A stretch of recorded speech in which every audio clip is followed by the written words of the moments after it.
Hello again. It's Matt for my second video today. I just posted a contest entry from Steve, All the World's a Stage, in honor of his upcoming birthday. It's contested in centers around the year 1965 and has three pretty straightforward, pretty easy questions. So go check that out. Join in the fun. Join in the contest. You might win a really cool prize there. But anyway, on my second video of the day, I am unashamedly bald face stealing an idea whole cloth from Pete Pardo, whose channel name is Sea of Tranquility.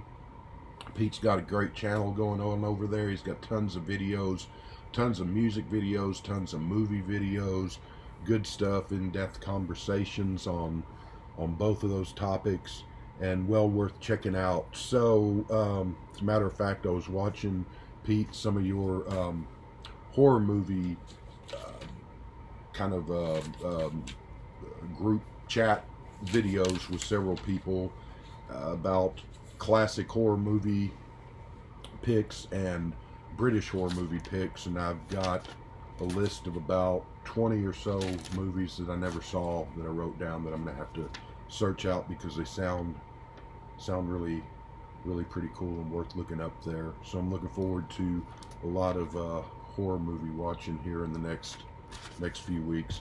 Anyway, back in March, Pete, and usually did this with a guest, he did a series of videos that was called the Dream Concert, and he would take different, he did The Who, he did the Beatles, he did other bands.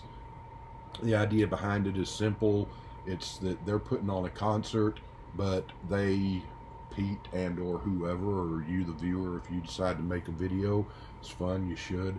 If whoever, you get to choose. The Beatles are going to do a concert, the Who's going to do a concert, Jerry and the Pacemakers, whoever's going to do a concert, but you get to pick the songs, and whatever you pick, that's going to be the set list. That's what they're going to play. I don't know. This is a little unwieldy. I don't know it's going to work because I went a little batshit crazy and overboard, and I picked just a shitload of songs. So this is going to be pretty long list. This is going to be a long concert. But then again, I guess Bruce Springsteen and the Grateful Dead and some other people do those marathon concerts. So it could happen. It could work. But so yeah, he did the Who. I might do a set list for the Who because that would be a lot of fun.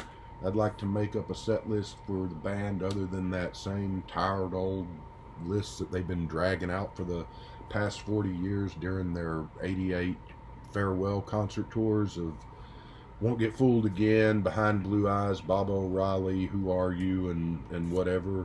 And it's just fun to do with any band because you can have some of the favorites, the hits, but you can also have some of the songs that the band maybe never played live or for whatever reason, or some of the obscurities if you're a big fan of that band.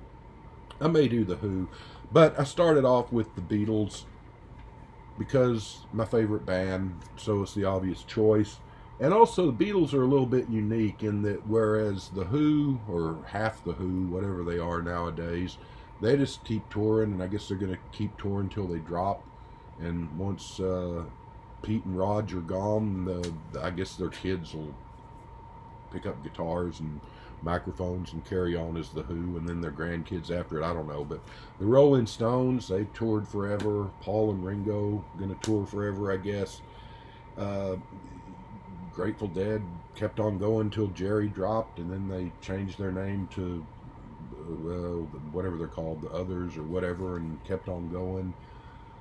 But the Beatles are one of the rare occasions. I don't know, maybe Elton John and David Bowie the last 10-15 years of his life didn't tour so much because that, whether he did or not, I don't really remember. But if he didn't, that would have been because of health reasons or just getting old. But as far as in their prime, most of the bands toured until they broke up, or if they didn't break up, they just kept touring forever. The Beatles, one of those unique situations where the band stopped touring in 1966, and so I think the last of their songs, the latest of their songs that they played live would have been Paperback Writer and Nowhere Man, when they played Japan in some of the 66 concerts, I don't think they ever played anything really. Well, they never played anything from Revolver forward live, unfortunately, with the exception, I guess, of technically the rooftop concert. They played some of the Let It Be songs, but nothing from the other albums. And they also had a lot of great songs from 62 to 66 that they never played live that would have been, they did sort of, because the screaming and they couldn't hear and all that with the crazy girls and everything, they updated their set list when they knew things like Hard Day's Night or Help or whatever came up, but at a point they sort of stopped doing that overall, and they kept a lot of standbys in their set list pretty much through their touring years, which were only, I mean, if you're counting the time when they were famous and making records, were only 62 to 66, so short, sweet, and brief.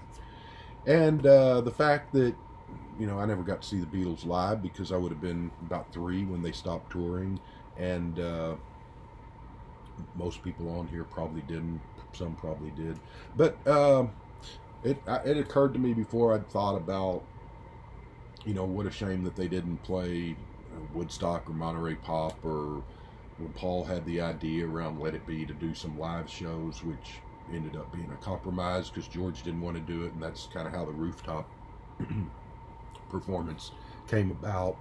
But so the Beatles were my choice, and when Pete and I don't remember the other guy that was his co-host on that particular show, they came up with sort of scenarios as to how the Beatles would have done another concert, which the benefit of that being that, you know, some of the earlier songs they'd never played and some of the later songs that they never played live as a band. Pete's idea was that the band release Abbey Road, say, well, that's it, we're calling it a day, that's our last album, but we're going to do a couple of shows to, you know, thank the fans and say goodbye. And so that's how he kind of played into it. And then during that show, they surprised the audience with some songs from the yet unreleased Let It Be album, and let the cat out of the bag that, oh yeah, we did record some more songs, so there will be one final album.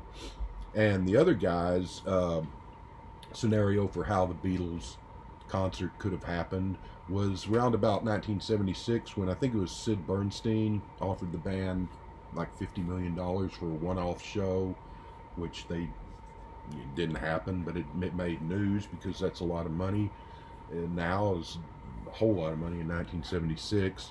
And then, sort of joking around in response, Lorne Michaels on Saturday Night Live said that if they would come on the show, Beatles would reunite on Saturday Night Live, he'd pay them $500 or $5,000 or something, just, you know, as a joke. And according to legend, Paul was at John's house the night that episode of Saturday Night Live aired, and for a split second they thought about doing it. Sadly, unfortunately, they, after some thought, said nah. But it's a shame. And I do remember George was on Saturday Night Live with Paul Simon not too long after that, and he was hitting Lorne Michaels up saying, well, didn't get the Beatles, but you got me, so do I get a fourth of that money? Which I don't think he got. But anyway, so I guess you don't really need a scenario as to when you can just say if the Beatles played another show and what would you have them play. But I'll make up a scenario, because what the hell. So George Harrison, Ravi Shankar tells him about the situation in Bangladesh. He agrees to do a show to raise money to help people out there. And then, but Ravi pushes him, says, well, you know, we get the other Beatles, that would be a bigger deal, sell a lot more tickets.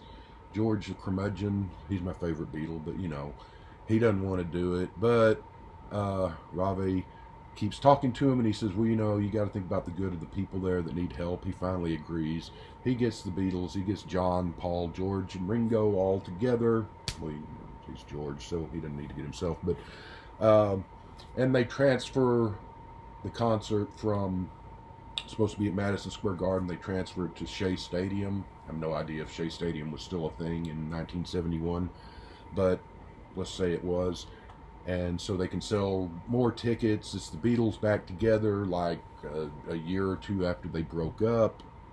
So you got Beatles 1971. They're all still in great voice and everything. So that's all put together, this Beatles set. And then you still have, you know, the surprise appearance by Bob Dylan and Billy Preston, Eric Clapton, Leon Russell, all that stuff they can play as opening acts. But the main show, to help out the people in Bangladesh, raise a lot of money for a great cause, is going to be the Beatles. And everybody's excited because all the Beatle fans are heartbroken that they've broken up, and now they're coming back. So my set list, and like I said, this is a long one. It's got several breaks or intermissions. So if you get bored at some point, just turn the video off. That's what I do when I'm watching videos and I'm bored. But no solo songs. I thought about doing that, but this would have been like a 3-day concert if I would have done that, so it would have gone. It's already ridiculously too long. But my Beatles 1971 concert, everyone's excited. It's sold out Shea Stadium. They're going crazy. Anticipation is high. The opening acts, you had already seen Dylan and Billy Preston and some Indian music and all the good stuff. And then lights go down, tension builds, the excitement mounts, and here comes the Beatles. And you get 1, 2, 3, 4. You think, oh man, they're going to open with I Saw Her Standing There. But being the Beatles, they throw a curveball. They do the 1, 2, 3, 4, but they blast out with It Won't Be Long, which is just, with the Beatles opening song, just blasts off the LP, one of their best openers. I don't know that they ever did that live or not.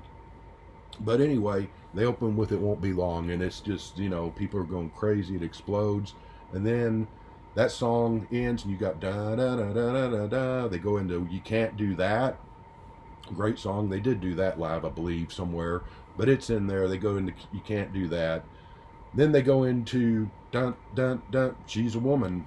Paul steps up, blasts out, belts out She's a Woman. Everything's going great. Crowd's going, man, they're starting with the early stuff. This is cool. They throw you another curveball from She's a Woman. Go into Hey Bulldog. Great song. Would have been wonderful to have seen if they would have done that live. So Hey Bulldog. Okay, so we're moving into, you know, 68 later years. Another curveball, She Loves You. Then they jump into Drive My Car. Great opener for the Revolver UK album, which really doesn't fit the Rubber Soul UK album, which really doesn't fit the tone of that album, but it's still a great song, and I love it. So Drive My Car. Well, about this time, George is getting grumpy because he's saying, hey, I'm the one who put all this together. Out the way, fools, I got stuff to do. He's tired of John and Paul hogging the microphone. George steps up, and they're wondering, you know, is he going to do My Sweet Lord or Wah Wah, or Isn't It a Pity? Because All Things Must Pass is flying high in the charts and a huge hit. Another curveball. He steps up to the microphone and belts out, or not belts out, it's not a belting song, but Do You Want to Know a Secret? Who would ever think George would ever sing that? I mean, he did it live way back when, but I mean, 1971, George, come on. But hey, it works. It's great. Do You Want to Know a Secret? Love that song. And then, to jump a little forward, from Do You Want to Know a Secret, he goes into Old Brown Shoe. Everybody's going crazy at this point. Then they decide, you know, they've been going up, and let's bring things down a little bit. John steps up to the microphone. You've Got to Hide Your Love Away. I don't think they ever did that one live. Paul says, well, I can do that too. So he goes up to the microphone. You get And I Love Her. You get Michelle. John saying, hey, wait a minute. I can still do that too. You get In My Life. And then out of nowhere at the end of In My Life, Tomorrow Never Knows. They definitely never did that one live. So now where do you go? Well, you go to Sgt. Pepper, the title track, the opener of the Sgt. Pepper album, and of course with a little help from my friends. So Ringo gets his, you know, and Ringo's flying high with It Don't Come Easy right about now, but he gets with a little help from my friends. Toward the end of, with a little help, he mixes in a little, few lines of It Don't Come Easy. And then, I don't know where, boom, that crazy, weird, who knows what the hell it is, chord, and they're off with A Hard Day's Night. Crowds doesn't know what to make of it. They're going crazy. It's time for a break. Everybody goes to the bathroom, gets a soda pop or beer or whatever. Lights go down. It's totally dark, totally black. You hear this 1, 2, 3. Dun, dun. All of a sudden, Taxman blasts out. George again. George gets a lot of songs since he put this together. From Taxman, you go into And Your Bird Can Sing. You go into Dr. Robert. 3 great songs that they never played live, that they should have played live, that I wish they would have played live. From there, they throw a curveball. They go all the way back to their first album, because you get some harmony and all. You get There's a Place. George wants his spotlight again, so he pushes Paul and John out of the way. Belts out Don't Bother Me, one of his greatest songs. Then he switches gears again and brings things down with Long, Long, Long, another beautiful song of his. And then he jumps back to the past again to belt out Devil in Her Heart. John's ready for his turn again. Please, Mr. Postman, you really got a hold on me. Now the band all come together. Harmony, Beatles, Beach Boy-esque wonder of Because, which fades out and Dear Prudence comes up. And now we're going to switch gears again. Paul comes up for Another Girl. Now we need some Hard Day's Night stuff, so we get Tell Me Why. And now we need to cool off a little bit, so Paul sings Fool on the Hill, the beautiful Fool on the Hill. Follows that up with Lovely Rita Meter Maid. And then the band takes off Helter Skelter. Crowd's going crazy again. Time for a break. Long concert. But hey, it's the Beatles, and it's the Beatles back together, and you never thought you'd see this, so they can stay here for all week, for all I'm concerned, and probably you too. So the break's over, and you get that great Paperback Writer blasts out. Paperback Writer goes into Magical Mystery Tour, the song, not the album. George needs his turn again. We got While My Guitar Gently Weeps. Eric Clapton is already there, so he comes out to play his part on that. Now Paul wants to do, again, goes to the piano, Martha My Dear, one of my favorite songs on the White Album. I don't think Paul ever played that. It's one of the few Beatles songs that Paul never played live solo, and the Beatles certainly never did. Would have been great. I love that song. John comes back with Sexy Sadie, another piano-based song. Then we go back to 1965, great Beatle harmonies. One of my favorite Beatles songs that should have been a 45, should have been a hit single, never was. They never played it live. You're Gonna Lose That Girl, love that song. Then we get I'll Get You, and we bring things up a little bit with Rain. We get a little weird. Because by 1971, back when they were touring in 64, 5 to 6, they didn't have the fold-back speakers. They didn't have the sound systems. 1971, they got the speakers. I don't know if they really had video monitors by 1971. I don't think they did, but we were making this up. So in this dream, they did. They got the big video monitors. They got the stacks and stacks of Marshall amps and pristine Dolby surround sound, crystal clear, everything. So where were we? We were in, so we get I Am the Walrus. It blows the audience away. And then we hear For Your Mother, ah! And it's all too much. George is back in the spotlight. And this one goes for like 20 minutes, like it should have on the album. My second favorite George song with the Beatles. Beatles George song after Taxman. Love it. So it's just a psychedelic, mind-blowing tour de force. It's all too much.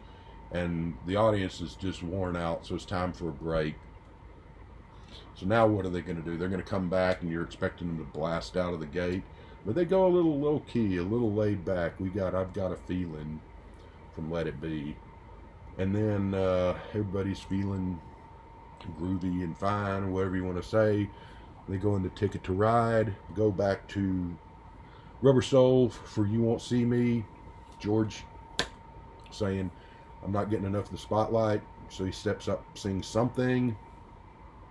Then they go into You Never Give Me Your Money, Wait, Getting Better, Norwegian Wood, Help. You gotta have Help. It's my favorite Beatles song. It's my favorite song of all time. They're sticking with Help. We get The Night Before, another song they never played live.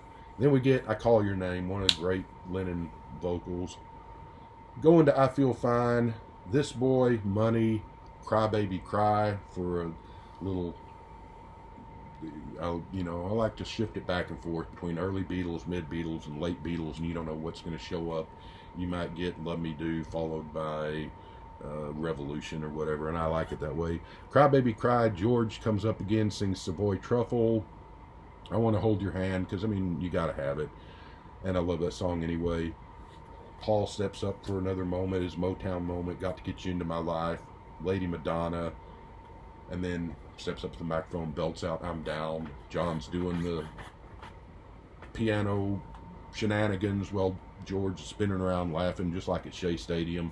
I'm Down, what a great song. And it's a break. And so we go.